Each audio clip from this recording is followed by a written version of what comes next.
Tehilim Perek Nunhe, chapitre 55. Lanatseach Ginot Maskil le David. C'est encore un mismor où il est dit maskil. Nous l'avons vu ce terme déjà au chapitre 54, 53, 52. J'ai pas en tête tous les mismorim où c'est écrit maskil, mais on a au moins ceux-là, 52, 53, 54, 55. Les Mefarshim expliquent, notamment Rashi, que, je vérifie un point,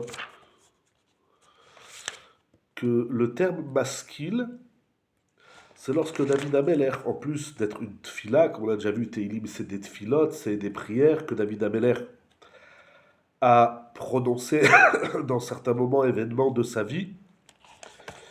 Mais le terme maskil, selon Rashi, ça veut dire que David Ameller, il veut nous faire réfléchir. Voilà, les David Maskil, au chapitre 32, voyez Rashi sur place. C'est-à-dire que, ici, le discours de David Ameller, au-delà d'être une prière, où il appelle Akadosh Baruch Hu pour lui porter secours, il veut également faire réfléchir les hommes. Maskil, Sechel. Ce mismor est assez surprenant parce que David Ameller, il va prier pour que la Kadosh Baruch Hu extermine ses ennemis qui lui veulent tant de mal. Mais lorsque nous lisons les psukim, nous voyons que David Ameller, il maudit ses ennemis et il leur souhaite le pire.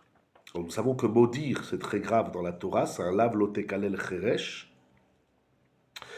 Alors, c'est pas que David Ameller ici, il maudit pour faire du mal, mais il maudit pour se protéger, mais c'est quand même assez surprenant.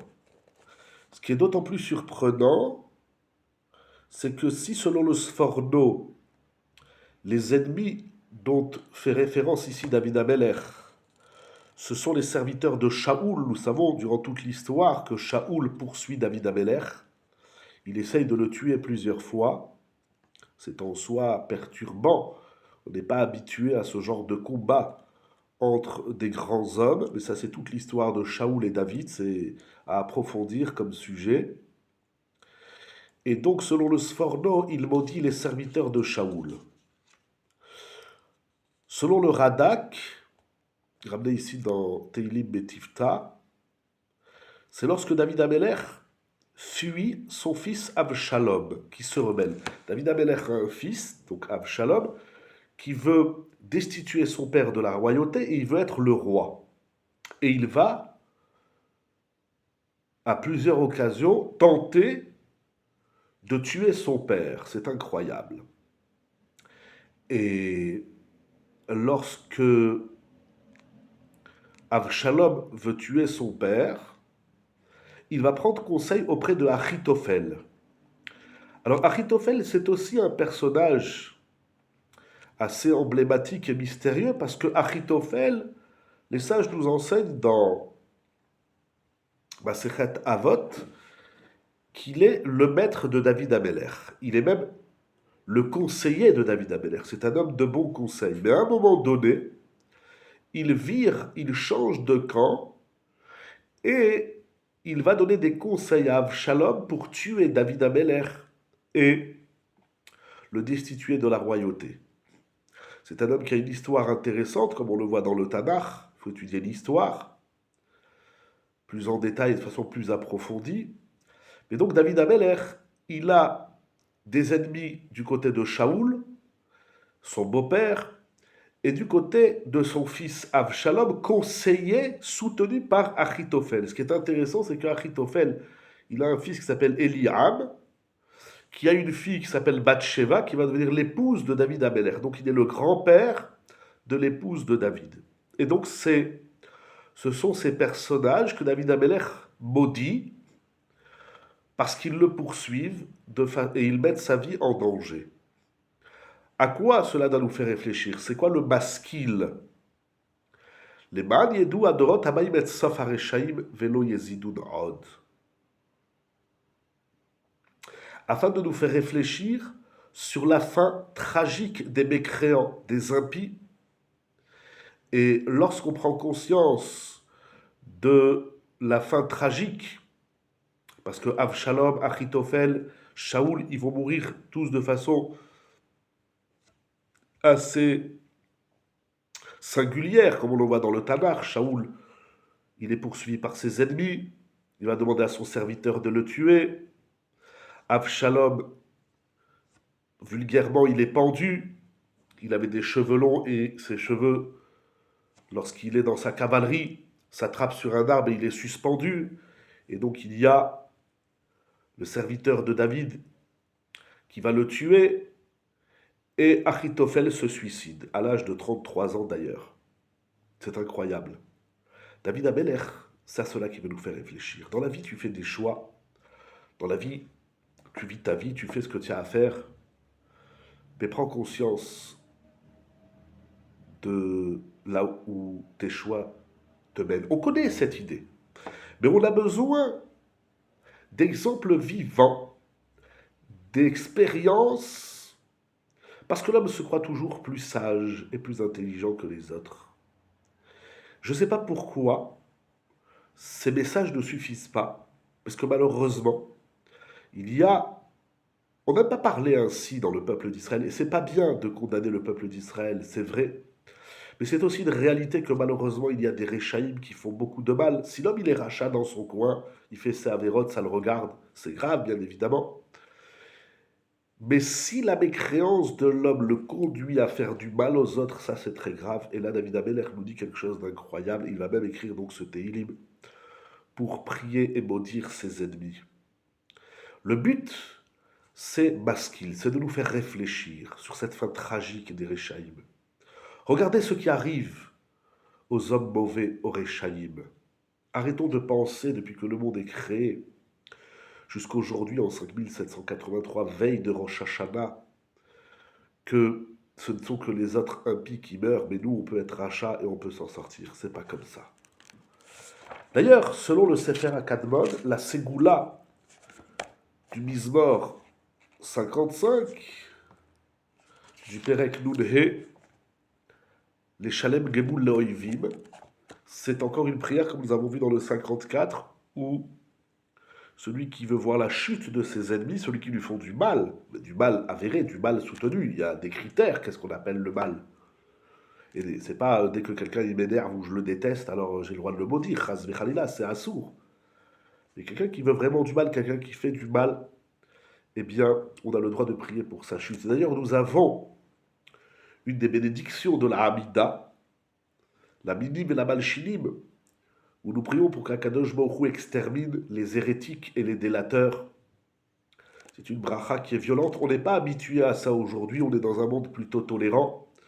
Mais la tolérance nous a amené trop loin. La tolérance aussi doit être cadrée. Attention, il faut beaucoup de Yirat Shamayim, mais il faut faire attention à ce mismor. C'est pas de que quelqu'un m'énerve, je vais prier pour qu'Akadosh Baruch Hu il explose. C'est pas ça. C'est dans un contexte très particulier. C'est quelqu'un, c'est pas que je le déteste, mais c'est qu'il me fait du mal dans la vie. Eh bien, on a le droit de prier pour qu'Akadosh Baruch Hu, non seulement qui nous protège de nos ennemis, mais même qui leur fasse payer le châtiment nécessaire pour qu'ils arrêtent leur stratégie malencontreuse et malheureuse. Ashlech al Adonai yavecha ve'uichal kelecha loiten mot la tzadik, pour lire au moins un verset, le 23. Il faut s'en remettre à Hachem. Ashlech al Hachem yavecha. Akadosh Baruch Hu répond à David Ameler et lui dit, selon Rashi, Akadosh Baruch Hu dit à David Ameler, il faut que tu t'en remettes à Hachem. Ton poids, Yehavecha, remets ta charge à Hachem, Ve'u yechal kelecha, et il supportera avec toi ta charge. En d'autres termes, il faut avoir du bitachon, de la confiance en Hachem. Ça veut dire que celui qui n'est pas animé de bitachon, il utilise Akadosh Baruch Hu juste pour exploser ses ennemis, ça marche pas. Lo iten leolam la tzadik Akadosh Baruch Hu. Il aide le tzaddik pour que le tzaddik ne trébuche jamais. Donc animé de cette foi, de cette confiance très forte en Akadosh Baruch Hu, ce bitachon, qui dit remets en toi Hachem, et Akadosh Baruch Hu, il s'occupera de tes ennemis. Alors ce qui est intéressant, c'est que là aussi il y a un vice. Selon le Al-Shich et le Malbim, c'est Achitophel qui dit ça à David. Il dit pourquoi tu as peur de tes ennemis? Remets en toi Hachem. Le vice, c'est que Achitophel, il dit ça pour faire trébucher, pour faire tomber David. Pour lui faire croire qu'il est son ami. Oh, aie confiance en Dieu, ne t'inquiète pas, il t'arrivera rien du tout. Et lui, Achitophel, par derrière, il a sa stratégie de faire chuter le roi David Améler. C'est pour pas que David Améler, il soupçonne un instant que Achitophel, il est contre lui. Alors, il lui fait un joli discours. Aie confiance en Dieu, ne t'inquiète pas, il t'arrivera rien. Alors qu'en vérité, au fond, il ne fait que mettre en place sa stratégie, son mauvais conseil de faire tomber David Améler. C'est Nora Ve'ayom, cette hypocrisie. C'est peut-être le pire des ennemis, c'est l'hypocrite. De faire croire à l'autre que ne t'inquiète pas, je vais t'aider, alors qu'en vérité, je suis là juste pour te descendre. Donc est-ce que c'est la réponse d'Hachem? Les deux sont vrais, bien évidemment, ce sont des Mefarshim qui disent ça. C'est Hachem qui dit à David, n'aie pas peur, aie confiance en moi. Mais des fois, quand c'est l'autre qui te dit, n'aie pas peur, aie confiance en Dieu, ça peut vouloir dire, en filigrane, je vais t'exploser la tête. Qu'Akadosh Baruch Hu nous protège de tous nos ennemis. Va Elokim Toridem Liber Shachat. Fait descendre les impies dans l'abîme.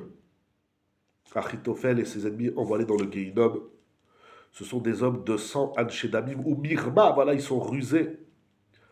Lo Yechetsu Yamem, qu'ils n'arrivent pas à la moitié de leur jour. Vani Eftachbach et moi, Kadosh Baruch Hu, j'ai confiance en toi, que tu vas me donner la vie et que tu vas maintenir ma royauté, dit David Améler. Dit le Even Ezra, étant donné que je suis ton serviteur, donc j'ai confiance en toi. Et puisque j'ai confiance en toi, Kadosh Baruch Hu, donc tu me protèges. Et donc tu détruis et effaces mes ennemis de la terre. Yeratzon qu'on n'ait jamais d'ennemis, qu'on n'ait pas besoin d'en arriver à cette filote qui sont violentes et qui sont dures. Et qu'Akadosh Baruch Hu protège tout le clan d'Israël et qu'on n'entende que des bonnes nouvelles.